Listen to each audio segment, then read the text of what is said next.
It was the day before my son Charlie's wedding, and I was standing out on the back porch of my house, staring at the garden. The early evening sunlight was just beginning to fade, casting an orange glow over everything. I could hear the faint hum of preparations in the house, people moving around, getting ready for the big day. The caterers were setting up, the flowers were being arranged, and the tables were being laid out with the kind of meticulous care that only a bride's family could provide. Tomorrow was going to be one of the happiest days of my life. My son was finally getting married, and it couldn't have been prouder. But for some reason, as I stood there, an unease settled in the pit of my stomach. It was a feeling I couldn't explain. Something was off, but I couldn't put my finger on it. I tried to brush it away. It had been a stressful few weeks. The wedding preparations were overwhelming, and I knew that the pre-wedding jitters were probably just catching up with me. I turned my attention back to the garden, where the lights were being strung up in the trees, and for a moment, I tried to let the peace of the moment wash over me. Charlie, my only son, had always been a good kid. He wasn't perfect, but he was kind, hard-working, and had always tried to do right by everyone. I'd watched him grow up, go through his highs and lows, and when he met Marissa, I thought he had finally found someone who could match him. She was bright, beautiful, and intelligent, and I could see how much Charlie adored her. They'd been together for 3 years, and I had seen how happy she made him. She was from out of town, a few hours away, and I had learned bits and pieces about her past, though she was always a little guarded about it. She never talked much about her family, and while that didn't raise any red flags for me at first, now that I thought about it, it seemed a little strange. But maybe I was just being paranoid. She loved my son, and he loved her. That was all that mattered. I was about to go back inside when the sound of my phone ringing broke through the quiet. I glanced at the screen. It was Charlie. I frowned. "Hey son, everything all right?" I asked, trying to keep my tone casual, though the unease from earlier lingered. "I need to talk to you," he said, his voice shaking. It was a tone I'd never heard from him before. It sent a chill down my spine. "Charlie, what's wrong? Are you okay?" "I'm not sure. I don't know what to do. Dad, Marissa, she's gone." The words hit me like a slap. "What do you mean, gone? Where is she? Did you two have a fight or something?" "No," he replied, his voice breaking. "She's gone. She left me. I don't know where she went. She left a note. She's not coming back." The shock of it left me momentarily speechless. Marissa had been so excited about the wedding just days ago. She had been talking about the details, the vows, even the flowers she wanted. I couldn't fathom what he was telling me. "Are you sure? Maybe she's just upset." "Or no, Dad," he interrupted. "She's really gone. I found the note. She's gone, and I don't know why. I just don't understand." I could hear the sobs in his voice now, and I knew I had to get to him. This was happening. On the eve of the wedding, my son was heartbroken. I grabbed my keys and told Helen, my wife, I was heading over to Charlie's house. She barely spoke a word, just a look of concern in her eyes. When I arrived at Charlie's house, he was pacing in the living room. The light from the hallway cast long shadows against the walls, and I could see the weariness in his face. He looked exhausted, like he hadn't slept in days. His eyes were red and swollen from crying. "Charlie," I said, walking over to him and placing a hand on his shoulder. "Son, what happened?" "She left," he whispered. "She really left. She doesn't want me anymore." I could barely process the pain in his voice. My boy, my son, who had always been so steady and strong, was broken. "Where did she go? Have you heard from her?" "No," he said, shaking his head. "She just left a note." He gestured to the table. There it was, an envelope folded neatly, but the words inside, they were more brutal than I could have imagined. I picked it up, hesitated for a moment, and opened it. The words were short, simple, and cold. "Charlie, I'm sorry. I can't do this. I'm not ready. I hope you'll understand someday. Goodbye." That was it. No explanation, no reason, just goodbye. I read the note twice, then looked back at Charlie. He was staring at the floor, his face buried in his hands, his body shaking with the weight of the loss. I didn't know what to say. How could I explain this to him? How could anyone explain something so cruel? "Son," I said quietly, "I'm so sorry. We'll figure this out. She might have her reasons, but this isn't your fault." He looked up at me then, tears in his eyes. "I don't get it, Dad. We were so close. She was excited about tomorrow. I don't understand why she would do this. I know, but we'll find out." "We'll get to the bottom of this," I said, trying to offer him some semblance of hope. I knew in my gut that there was more to this story than just a woman leaving her fiancé a day before their wedding. Something didn't add up. This wasn't just cold feet. The next morning, the wedding day, was a blur of activity, but it felt like a funeral. The house that had been filled with excitement just hours earlier now felt hollow. We cancelled the wedding. Of course no one could get married under those circumstances, but as I tried to comfort Charlie and Helen, a thought gnawed at the back of my mind. Why had Marissa really left? I couldn't shake the feeling that there was something I didn't know. Something about Marissa's past, something hidden away, that had driven her to walk out on my son. The more I thought about it, the more I realized that this wasn't just about love or cold feet. Marissa had been hiding something, and I was going to find out what it was. The wedding was supposed to be a celebration of new beginnings, but now it felt like the closing of a chapter none of us had been prepared for. Helen tried to keep things calm, but she, too, was struggling. We both knew that something wasn't right, something deeper than just cold feet. It didn't make sense. While Charlie locked himself away, I went through Marissa's things. I couldn't help myself. I knew it was wrong, but I had to find out what was going on. She had left everything behind: her clothes, her personal items, even the jewelry she'd been wearing when she left. It was as though she had vanished without a trace. The guest room where she'd been staying was eerily empty, as though she'd never been there at all. I went through her things cautiously, trying to respect her privacy, but my hands couldn't help but shake as I sifted through her belongings. There had to be something that would explain what had happened. In the drawer of the nightstand, tucked beneath a stack of magazines, I found something that made my heart skip a beat. It was a letter, a thick envelope addressed to no one, just sitting there, waiting to be found. My pulse quickened as I tore it open. Inside, there was another letter. This one, however, was far more cryptic than the one she'd left for Charlie. It wasn't just a note, it was a confession, but it was incomplete, and the more I read, the more questions piled up. The letter spoke of debts, of promises made to someone I didn't know, and references to a life Marissa had led before meeting Charlie, a life that I had no idea existed. The most disturbing part of the letter, however, was the mention of someone named Victor. "I'm sorry, but I can't keep running. I'll meet you in a few days. I'll do what we agreed upon, and then it will all be over. I'll make things right." Victor, who was this person? And what had she promised to him? I felt sick to my stomach. This wasn't just a breakup. This was something far more dangerous. Helen had found me in the middle of going through the letter. She stood in the doorway, her face pale, her eyes wide. "What is it, Tom? What have you found?" I handed her the letter, trying to steady my breathing. She read it in silence, her face growing more and more concerned with each passing line. "This doesn't make sense," she said softly. "Who is Victor? What is she involved in?" I had no answers. All I knew was that something was terribly wrong. Marissa wasn't who she appeared to be. There was something from her past, something that had followed her all the way to Charlie over the next few days. I dug deeper. I contacted some of the people who might know about her past, and a few of them responded. But none of the answers gave me peace. One of her old colleagues from a job she had in another state told me that Marissa had been involved in something shady, something to do with money. Another source, a woman who claimed to be her friend, mentioned that Marissa had been acting strangely just before she met Charlie. But the more I learned, the less I understood. There was a lot of smoke, but no clear fire. It wasn't until I received a call from an unexpected source that things started to make sense. The call came in the middle of the afternoon. It was from a private investigator, a man named Jack Matthews. He told me that he had been hired to follow Marissa a few months before she met Charlie. He hadn't told me the details over the phone, but he promised to meet me in person. I arranged to meet Jack at a diner on the edge of town.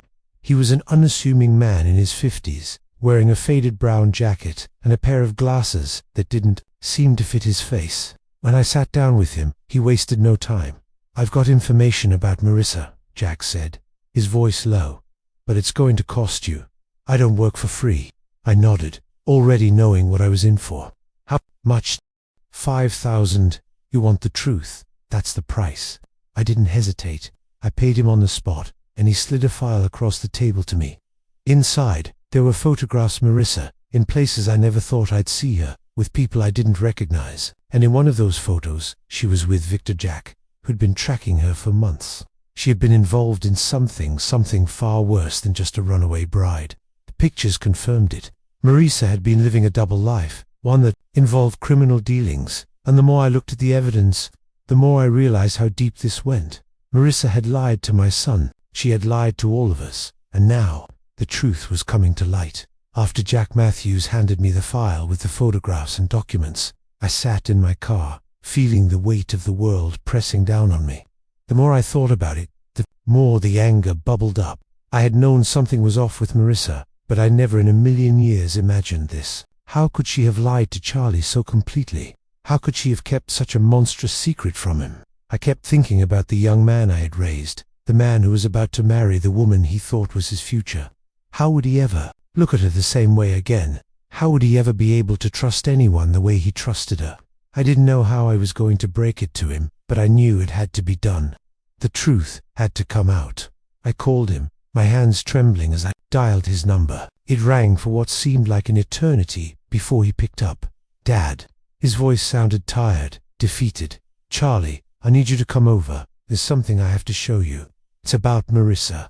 There was a long pause, and for a moment I thought he might hang up. But then he spoke. "Is it bad, Dad?" he asked, his voice small.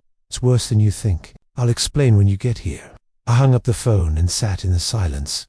I didn't know how to prepare myself for what was to come.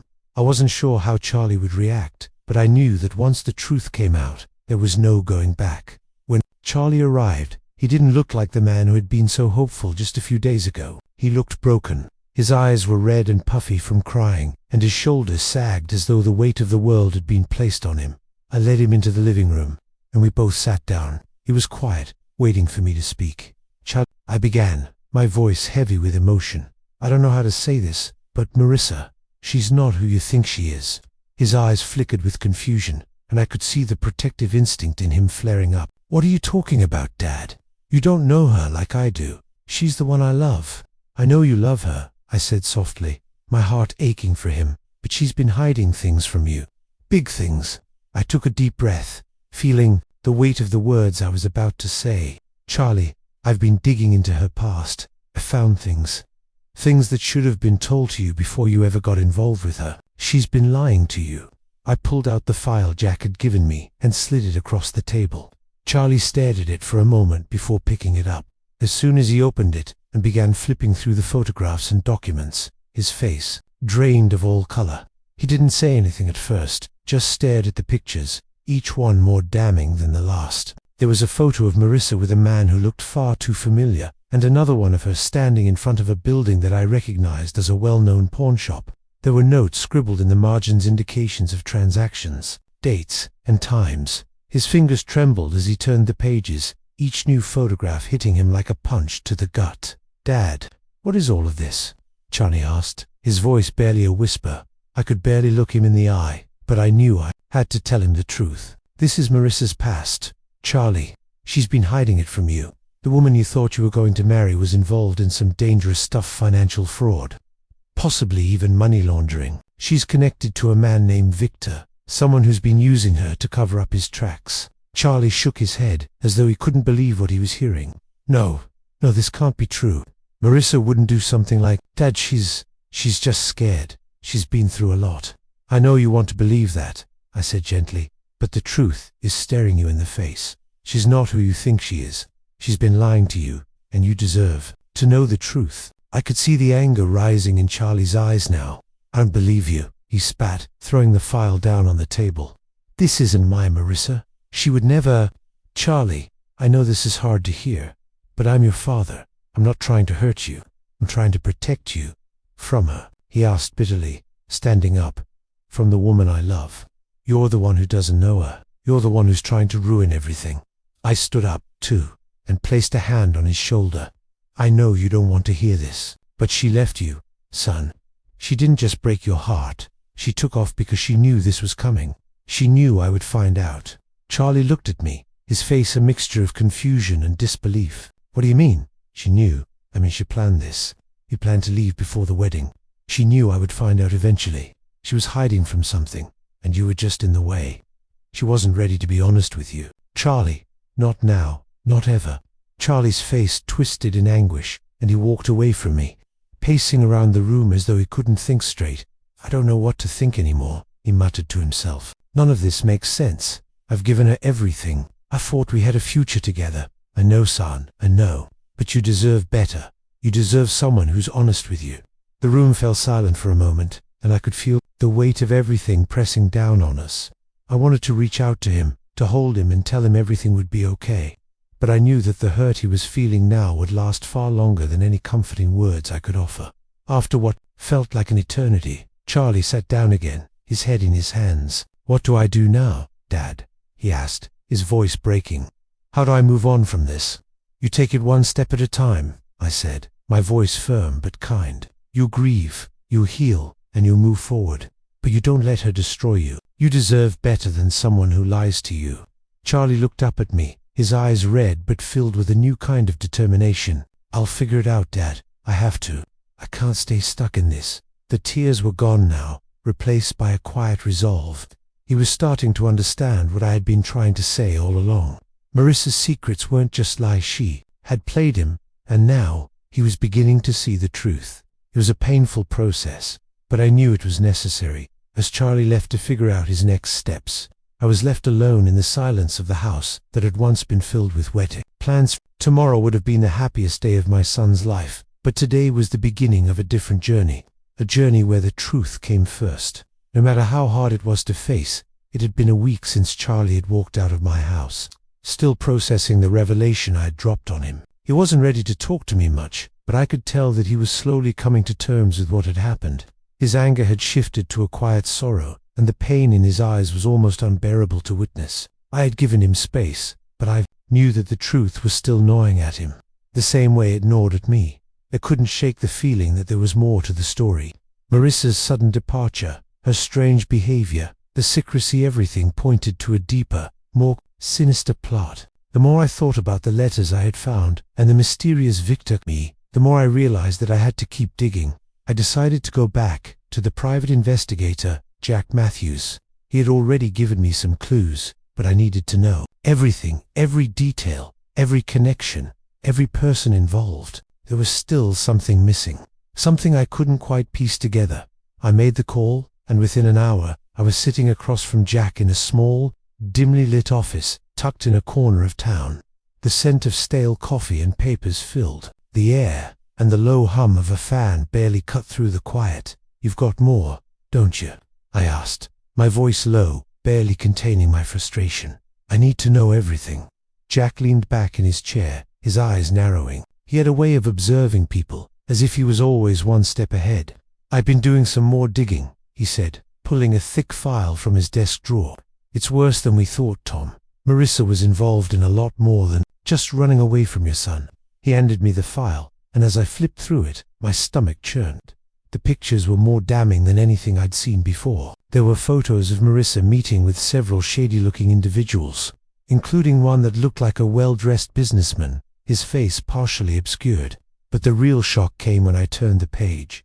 A receipt. It wasn't just any receipt. It was a receipt from a bank in another city, where a large sum of money had been withdrawn, over $100,000. I felt a cold sweat break out on my neck. "Where did she get that kind of money?" I whispered, staring at the figures on the paper. Jack leaned in, his voice lower now. "That's not the only thing. I ran a background check on her, and I found a trail of debts. Big ones. People she owed money to. And then there's the connection to Victor." I leaned forward, my mind racing. "Victor, the man she's been meeting with." Jack nodded grimly. "Victor is no small-time player. He's got ties to organized crime, money laundering, loan sharking, you name it. It's not just about Marissa anymore. He's been involved in a network, and it looks like your son was. Collateral damage in something much bigger." My blood ran cold. I had suspected that Marissa was hiding something, but this was a nightmare. She wasn't just some girl with a past. She was entangled in something dangerous, something that threatened more than just her future. She had pulled Charlie into it too. I leaned back in my chair, my mind spinning. I needed more. I needed to find out everything about this Victor, his connections, and how deep Marissa had gotten into this mess. I couldn't let Charlie suffer because of her lies any longer. But the more I uncovered, the more I realized that the stakes were far higher than I had ever imagined. I asked Jack for everything he had on Victor. He promised to give me more, but I knew I couldn't just sit back and wait for him to come through. I had to take matters into my own hands. Over the next few days I spent every waking hour piecing together the puzzle. I visited the bank where the withdrawal had been made, only to find that it had been done under a false name.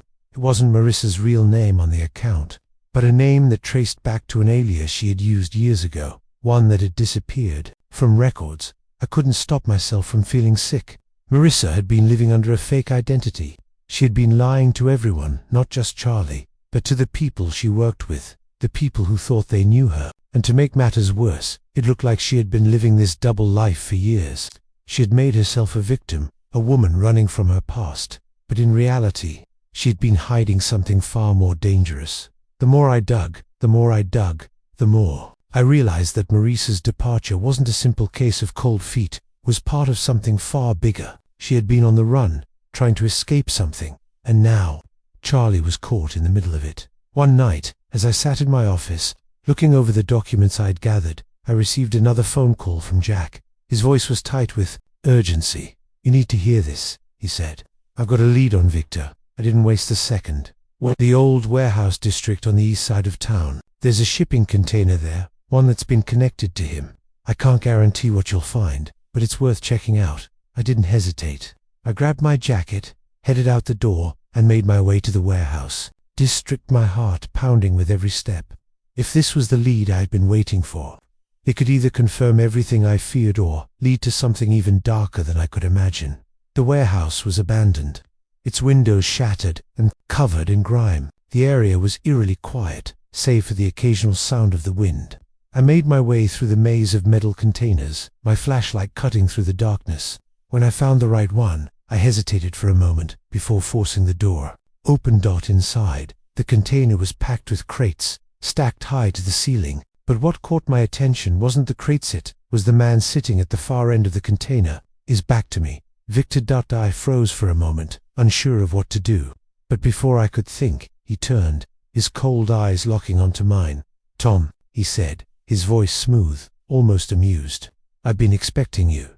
I stood frozen in place, staring at Victor. His calm demeanor and the way he eyed me with detached amusement made my skin crawl. His presence felt like a storm, one I had walked right into without fully realizing its power.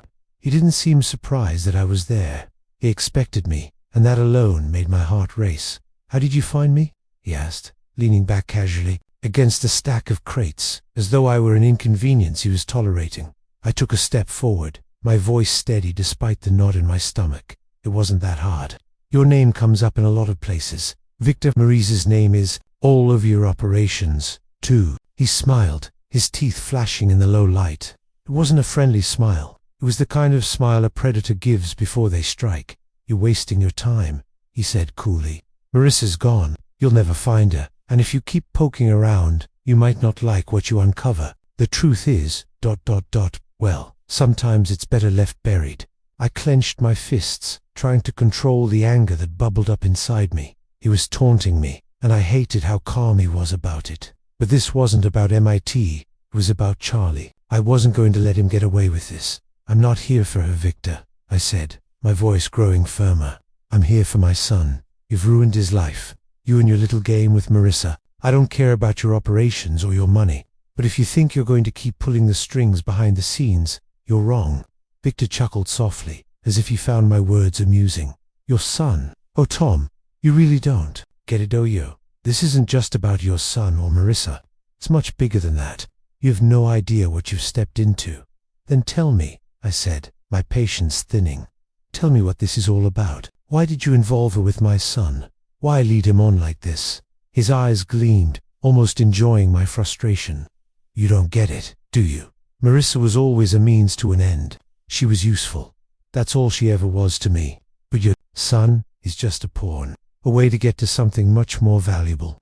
The wedding, the trust, the inheritance, everything was part of a much larger plan." I felt my heart drop. "Inheritance," I repeated. "What are you talking about? What does my son's wedding have to do with any of this?" Victor took a step toward me, his expression turning darker. "Your son's family, his inheritance. You don't think it was all just by chance, do you?"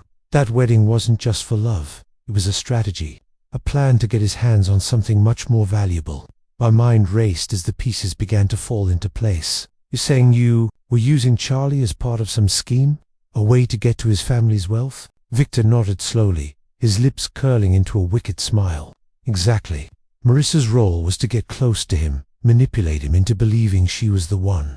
Once they were married, she would have had access to everything. And from there, it was just a matter of pulling the strings. It would have been easy to control everything: money, assets, the will. You don't think your son's inheritance was just handed to him by chance, do you? The words hit me like a punch to the gut. I had always known Charlie was well off, but I had never imagined that there was someone like Victor lurking in the background, planning to manipulate his future for their own gain. Marissa had been part of it all, playing her role perfectly, until she realized just how deep she had gotten into the web of deceit. Is that why she left? I asked, my voice barely above a whisper. She found out what you were really planning. She bailed because she didn't want to be part of your game anymore. Victor's expression didn't change. She wasn't as naive as you think. She knew exactly what she was getting into. But when she started to see how much she stood to lose, she panicked. She wasn't prepared for the consequences, and she got cold feet. That's why she disappeared. She left before it all went south. But by then, it was too late. I felt a surge of anger flood my chest, and I stepped closer to him. You've ruined my son's life, and you don't even care, do you? You think this is some kind of game? But you're wrong, Victor. This stops now. Victor's eyes glinted with a dangerous amusement. You think you can stop this? You're just one man. You don't even know what you're dealing with. You've crossed a line that you can't uncross. The air in the warehouse felt heavier, the tension thick, as I realized how much trouble I was in. This wasn't just about Marissa anymore. It was about something much bigger, something that was going to bring more danger into my life than I had ever bargained for. You may think I'm out of my depth, I said, my voice low, but I'm not alone in this, and I won't stop until I make sure Charlie knows the truth. You can't keep playing people like pawns in your game, Victor. The truth always comes out. Victor smiled again, but this time it was less about amusement and more about something else, something colder, more dangerous. You're right about one thing, Tom, he said, stepping back into the shadows of the container. The truth always comes out, but when it does, you may find that the consequences are more than you can handle. I stood there for a moment, feeling the weight of his words sink in. I wasn't just up against Victor anymore. I was up against a whole network, a system of power and manipulation that stretched far beyond anything I had anticipated. And the worst part, I was already too far in to turn back. After my encounter with Victor, I knew I couldn't wait any longer. The game had shifted from a personal betrayal to something much larger. Victor's cold, calculating demeanor only made me more certain that there was no turning back now. The tangled web of money, manipulation, and deceit was spiraling, and the longer I hesitated, the more dangerous it became. I had to confront Marissa. I had to hear it from her lips why she did this, and what her true intentions were. But finding Marissa wasn't going to be easy. She had disappeared. The day after she left Charlie, her phone went dead, and her apartment was cleared out. She had vanished, leaving behind only a trail of questions. I had tried every method I knew. Her friends, reaching out to anyone who might have information about where she could have gone, but no one seemed to know. I needed to find her, and I was getting desperate. I knew she wouldn't want to see me, and I knew she might not be willing to tell me the truth. But at this point, I wasn't asking for her cooperation. I was going to make her talk, whether she liked it or not. A few days later, I got a tip from one of her old colleagues, a woman who worked with her in a marketing agency. She mentioned that Marissa had been acting strangely right before she left, and that she had spoken vaguely about needing to settle some debts before disappearing. The more I heard, the more it seemed like she was running from something, a situation she could no longer control. The information, a guard led me to a small apartment complex on the edge of town. The building was old, tucked between two larger, newer buildings, almost hidden in plain sight. The name on the building's buzzer didn't match Marissa's, but I was sure this was the place. I rang the doorbell, my pulse hammering in my ears. A few moments later, the door cracked open. Marissa stood there, her eyes wide with surprise. But the moment she saw me, her face hardened. "What are you doing here, Tom?" she asked, her voice sharp but guarded. Her hair was messier than I remembered, and her eyes had a hollow look, as if she hadn't been sleeping much. There was no sign of the confident woman I had once known. I need to talk to you, I said, my tone firm. We need to clear the air about what's been happening, about everything. She glanced over her shoulder, then back at me, before stepping aside and opening the door just enough for me to slip in. I don't have much to say, Tom, but if you've come here to lecture me, you're wasting your time. I stepped into the dimly lit apartment. The furniture was sparse, almost clinical, and there was a lingering smell of stale air, as though she hadn't bothered to keep it fresh. I could tell she was avoiding looking me in the eye. Then what do you have to say? I asked, crossing my arms, because I've got questions. Marissa, big ones. Why didn't you tell Charlie the truth? Why drag him into all of this? You knew what you were doing from the start. She closed her eyes, as if trying to shut me out. It wasn't supposed to go this far, she murmured, almost to herself. I didn't want to hurt him. I never meant for it to get this complicated. You didn't want to hurt him? I asked incredulously. You left him the day before your wedding and then disappeared without a word. How can you say you didn't want to hurt him? Her eyes flashed with frustration, but there was a deeper layer to her pain. You don't understand. I wasn't trying to hurt him. I was trying to save him from all of this. Save him from what? You were using him, Marissa, I shouted. You and Victor, this whole thing was a scheme. You wanted to manipulate him, control everything. And now you think you can just walk away and pretend none of this ever happened? She didn't respond right away. Instead, she stepped back from me, wrapping her arms around herself. You think I wanted this life, she said, her voice breaking. You think I wanted to be part of this? I didn't. I was trapped. When I met Victor, I thought I could just play along, maybe get him out of my life, get the money I needed, and then leave it all behind. But then Charlie happened. He was everything I didn't expect, and I started to care about him. That's why I left. I couldn't drag him into this mess. The sudden shift in her tone caught me off guard.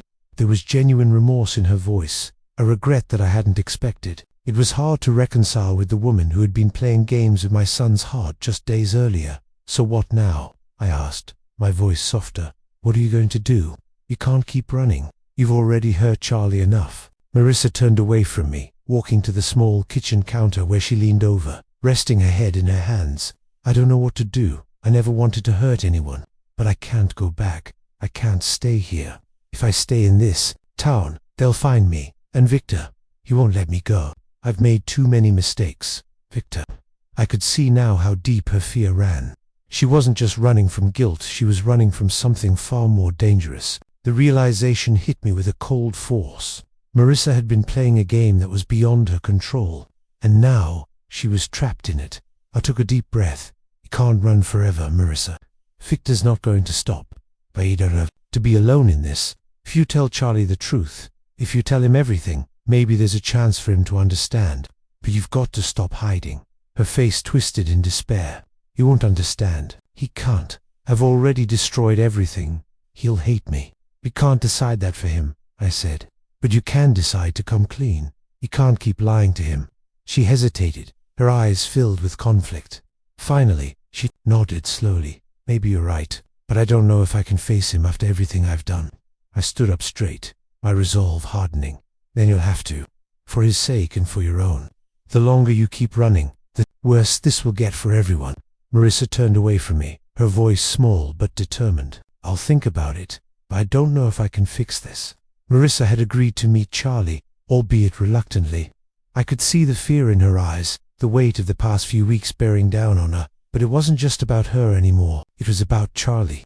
He had the right to know everything, to hear the truth from the woman he had loved and who had shattered his heart. He deserved to know what he had been a part of, even if it meant facing the harsh reality of how deeply he'd been manipulated. I called Charlie, asking him to meet me at the small coffee shop down the street, a neutral place where he wouldn't feel cornered. It was the best I could think of, a place where he could leave at any time if things got too much for him. When I arrived at the cafe, I saw Charlie sitting alone, stirring his coffee absent-mindedly. His face was worn, like a man who had lived through a storm but hadn't yet found his footing in the aftermath. His eyes flickered up as I walked in, and I could see the same pain I had witnessed in the days since Marissa had left him. "Hey, Dad," he said quietly, giving me a half-hearted smile. He gestured to the chair opposite him, but there was a distance in his voice, a barrier that hadn't been there before. I sat down across from him, my heart heavy. "Charlie, I need you to listen to me. This isn't easy, but we have to do this. He frowned slightly. What's going on, Dad? Is this about Marissa again? I've told you, I don't want to talk about her right now. I know, son. But this time, we're not just talking. We're facing something bigger. Something you need to hear from her. Charlie stiffened. What do you mean? What else could there possibly be? Before I could answer, I saw Marissa standing at the door. She hesitated for a moment, her eyes scanning the room as if looking for a way out. But when she saw me, she walked toward the table with hesitant steps. The moment her gaze met Charlie's, I saw the full weight of everything in his face, the confusion, the anger, the hurt. I gestured for her to sit, and she did, her hands nervously clutching her purse. Charlie's eyes were locked on her now, his voice trembling with raw emotion. So this is it, huh? You're going to tell me everything now? After all this time? After you left me like that? Marissa looked down at her lap, her face flushed with guilt. She opened her mouth, but no words came at first. When she finally spoke, her voice was shaky. Charlie, I'm sorry. I never wanted to hurt you, but I've been hiding the truth from you. I've been living a lie for months, and I can't keep running from it. Charlie's eyes narrowed, his voice cold. What are you talking about? What do you mean? A lie? Marissa sighed deeply, her hands trembling. You don't know who I really am, Charlie. I've never been honest with you. Not about my past. Not about who I was before we met. I could see the pain in her eyes as she spoke, but I knew the damage had already been done.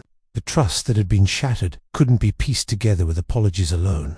Charlie looked at me, his expression full of confusion, and I nodded. It was time. Charlie, everything I told you about Marissa, ... It was part of a bigger plan, I said gently. She wasn't just running away because of cold feet. There's more to it. She's been involved with Victor, the man I told you about, the one who's been pulling strings behind the scenes. Charlie's eyes widened in shock as he turned to Marissa. What, you've been working with him? You seen me? All this time? Marissa nodded, tears welling in her eyes. I never meant for it to go this far. When I met Victor, it was supposed to be a way out, but things got out of hand. I was in too deep before I realized how dangerous it was. I couldn't get out. I didn't know what to do. When I met you, Charlie, I thought maybe I could escape all of it. But then the plan changed. Victor had other ideas, and I was just a pawn. Charlie stood up abruptly, his chair scraping against the floor. His voice cracked as he spoke, filled with a mixture of rage and disbelief. So, I was just a pawn to you, a way for you to get what you needed. How could you do this to me, to us? I never wanted to hurt you, she whispered, her voice breaking, but I was too scared to tell you the truth. I was afraid of what Victor would do, afraid of what you'd think of me. I thought I could fix things, but I made everything worse. I should have told you everything before. I was wrong. Charlie's face turned red with frustration, but I could see the struggle within him, the deep conflict between the love he still had for her and the betrayal he now faced. How could you not tell me? How could you lie to me for months and then just leave without a word? Marissa looked at him with tearful eyes, her voice barely a whisper. Because I was ashamed. Charlie, I was ashamed of the things I'd done, and I didn't want you to see that side of me. I didn't want to drag you into my mess, but I did, and now I have to face it. The silence between them was deafening, thick with the weight of everything that had been said. I could feel the tension in the room, a rawness that neither of them could ignore. Charlie's chest was heaving, his face a mixture of anger, sadness, and confusion. I stood up, my heart aching for my son. Charlie, I know this is hard. I can't undo what's been done. But you need to decide what you want. If you want to walk away from her, that's your choice. But you also need to understand that she's not the woman you thought she was. Charlie didn't respond immediately. His eyes flicked from Marissa to me, and then he just shook his head slowly. I don't know what to think anymore. I don't know who I am supposed to trust. I'm sorry, Marissa whispered again, her voice raw, but it wasn't enough. Nothing would be enough to erase the pain, and Charlie knew it. Slowly, he turned away from her, heading for the door. Before he left, he turned to me. His voice was quieter now, full of resignation. I need some time, Dad. I can't do this right now. He left the cafe, leaving Marissa and me alone in the aftermath of the confrontation. She sat there, defeated, her hands resting in her lap. There were no more tears, no more apologies.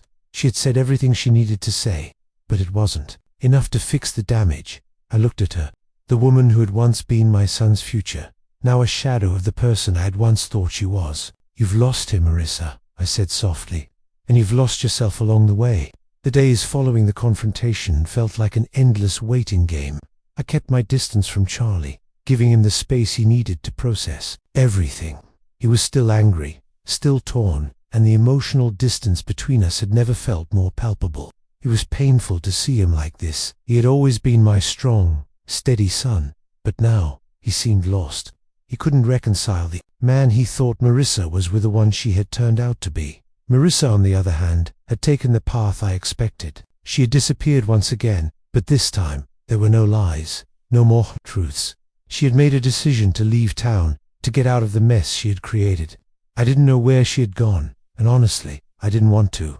That she had chosen to walk away from everything, including the man she had promised herself to, said all I needed to know about the kind of person she had become. As for Charlie, I could see the toll it was taking on him. He didn't have the answers he wanted, and I couldn't give them to him. Marissa had left him without closure, without a reason, and without the decency to explain herself fully. But he was beginning to realize that the truth, as painful as it was the only thing that would allow him to heal. I went to see him one afternoon, hoping that he was starting to come to terms with what had happened. He was sitting on the porch of his house, staring out at the quiet street, the weight of the world on his shoulders. His eyes were red, but he was composed, more so than I had seen him in days. "Hey, Dad," he said, his voice hoarse, but there was a strength in it now that had been absent before. "I've been thinking a lot about everything."